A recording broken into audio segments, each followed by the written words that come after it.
Hello everyone, I'm sure by now you have already read this article, and after reading this article you might have thought to yourself, is generative AI even good for PhD research? And my argument is that generative AI is actually good for PhD research because it solves one of the fundamental problems in the philosophy and science of PhD research. Let me explain.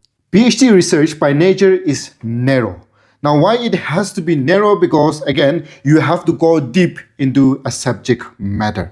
And that is why you have a research question or a hypothesis, and you have a methodology by which you gather data or information, and you look at that data or information through certain conceptual and theoretical framework, and that is how you contribute to discipline and also the topic.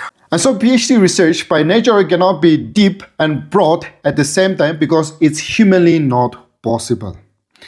It will take at least 3 to 5 years to actually understand a topic in its depth using strong methodological, conceptual, and theoretical framework. But generative AI breaks this, because what generative AI does is that generative AI makes this process of research more dynamic and iterative. In a sense that it breaks the normal process of research, but also at the same time, it can make a research deep and broad at the same time, which was humanly not possible.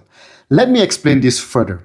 Let's say you have a research question or a hypothesis. Today, that research question or a hypothesis can be tested using synthetic data generated by generative AI. Again, it's possible because of generative AI. But it goes further. Let's say you use certain methodology and gather certain data. Now that you can take the data and look at that data from, again, many other different kinds of methodologies, which was, again, not possible before the coming of generative AI. But it even goes further. Because if you already have a data on a lot of information, what you can do is that you can look at that data through, again, hundreds of conceptual and theoretical perspectives. Again, this was humanly not possible before the coming of generative AI. And that is why generative AI can actually make a research deep as well as broad at the same time.